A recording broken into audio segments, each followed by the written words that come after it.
On reçoit aujourd'hui Madame Marie-Éva Lambert. Elle est responsable du projet Stop à l'agisme envers les femmes aînées en Chaudière-Appalaches, organisé par le réseau des groupes de femmes Chaudière-Appalaches. On nous a fait connaître les résultats hier de la sortie d'un rapport, donc on va en parler ce matin avec vous. Madame Lambert, bonjour. Oui, bonjour. Tout d'abord, j'aimerais que vous m'expliquiez quelles ont été les prémices de ce rapport-là, les prémices de cette recherche. Oui, c'est le réseau des groupes de femmes de Chaudière-Appalaches. On voulait comprendre les manifestations et les obstacles générés par l'agisme dans la vie quotidienne et plus particulièrement depuis la pandémie qui a mis de l'avant l'agisme qui existe dans la société. On a voulu savoir ce que les femmes de 65 ans et plus qui se retrouvent à l'intersection d'au moins deux systèmes d'oppression, le sexisme et l'agisme. Alors, dans les statistiques, là, on dit que les femmes aînées sont plus nombreuses que les hommes aînés. Les femmes ont une espérance de vie plus longue. Il y a 4 fois plus de veuves que de veufs dans la région. Et les femmes aînées sont plus nombreuses à vivre seules. Alors, on voulait savoir et comprendre ceci. Et de quelle façon vous vous y êtes pris? Oui, ça a commencé en 2022 avec des chercheuses universitaires et des professionnels de recherche. On a entamé une recherche-action. Il y a eu 14 rencontres de groupes et individuelles dans la MRC de Lillet, dans la MRC des Appalaches, de Lotbinière et dans la ville de Lévis. Okay, donc, vous avez rencontré ces femmes-là. J'imagine qu'il y avait des thèmes bien précis là, sur lesquels vous aviez envie de discuter. Oui, vraiment, c'est sur la participation sociale des femmes. Ce projet-là a pour objectif de s'attaquer aux causes structurelles de l'agisme et de l'isolement des femmes de 65 ans et plus.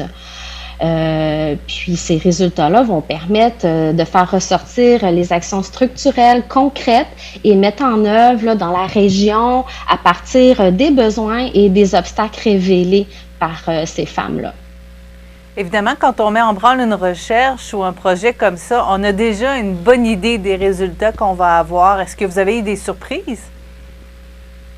Ah oui, tout à fait. C'est des résultats touchants, des observations remplies d'espoir que les femmes aînées ont exprimées. Elles ont exprimé différentes manifestations de l'agisme dans leur vie quotidienne qui découlent des structures sociopolitiques et plus directement dans leur entourage. Mais ce qui m'a surpris le plus, c'est que les femmes interviewées ont dit que l'appellation aînée elles le perçoivent de façon plus péjorative. Elles se distancent de ce terme-là. Est-ce qu'il faudrait changer la terminaison, justement, la façon qu'on les appelle? Ben, c'est une réflexion à avoir. C'est sûr que, tu sais, il y a une variété de parcours, une variété de femmes qui ont témoigné. Nous, on a changé un peu notre discours, les femmes de 65 ans et plus. Mais c'est pas un groupe uniforme. Il y a différentes façons de penser sur le vieillissement. Quelles sont-elles, ces façons de penser? Il y en a qui disent que c'est correct de se faire appeler aîné, et il y en a qui le disent que non, une femme aînée, c'est une personne malade, une personne plus vulnérable, plus dépendante. Alors, c'est vraiment différentes perceptions sous ce terme-là. Évidemment, quand on a des résultats, on pense à après, qu'est-ce qu'on va faire avec ces résultats-là? Oui, aussi, je voulais vous mentionner que dans ce rapport-là, il y a des recommandations Oui, Les voilà. femmes interviewées ont proposé des réponses intéressantes pour changer les choses face à l'agisme. Nous, on veut proposer des pistes d'action auprès des élus, des décideurs ou d'organisations diverses qui sont en lien avec les personnes aînées. Le RGFCA est intéressé à rencontrer différentes organisations pour présenter le rapport de recherche puis échanger sur des pistes de solutions. Cet automne, on va lancer aussi une campagne régionale de promotion d'actions visant à déconstruire l'agisme envers les femmes aînées et de réfléchir à quoi ça ressemble vieillir pour les femmes de la région, quels sont les impacts sur leur vie. Et aussi, le RGFCA sera porteur d'une journée régionale sur l'agisme envers les femmes.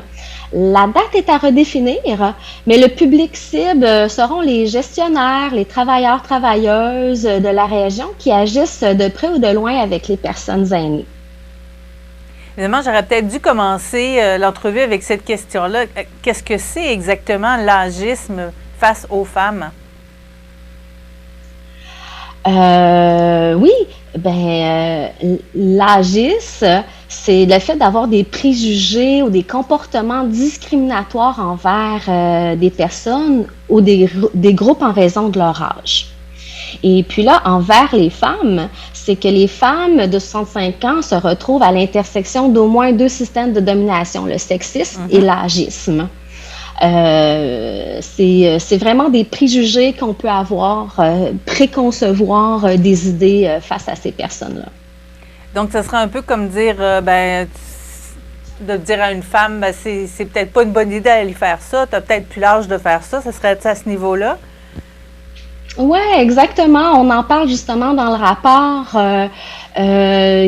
qu'une femme, que ses enfants, ses filles lui disent, mais maman, tu peux pas porter ça à ton âge. Ou une femme qui peut se dire, j'irai pas faire l'épicerie aux grandes heures d'achalandage pour pas déranger. Alors, il y a différentes façons là, qui sont exprimées dans le rapport que les femmes vivent face à l'agisme. Donc, c'est vraiment très large.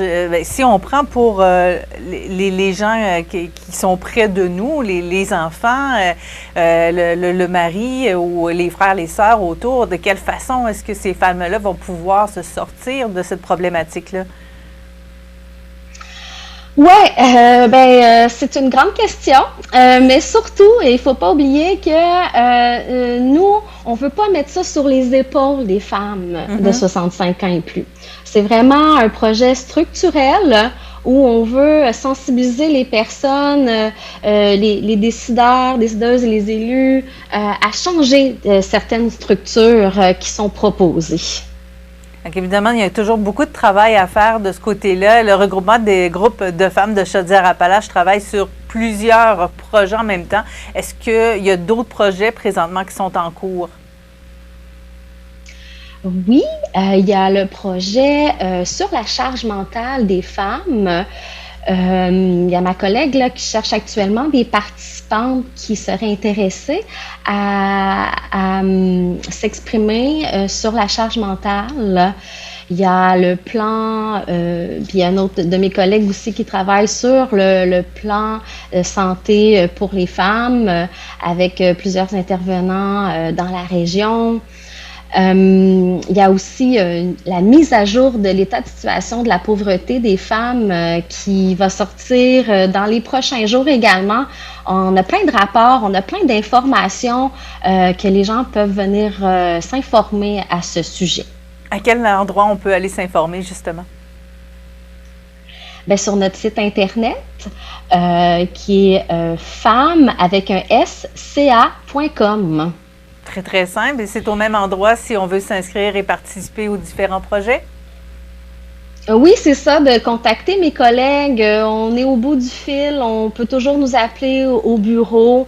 On va se faire plaisir de répondre aux personnes qui ont envie d'avoir le rapport, par exemple, parce qu'on l'a de version papier et aussi elle est disponible sur notre site. Évidemment, on parle de projets qui touchent les femmes directement de Chaudière-Appalaches avec le réseau des groupes de femmes Chaudière-Appalaches. Merci beaucoup, Marie-Éva Lambert, d'avoir été avec nous et de nous avoir parlé de ce rapport. Bien, merci, ça me fait plaisir. Et on va continuer à se battre contre l'agisme pour les femmes. Oui, merci, oui. Au revoir.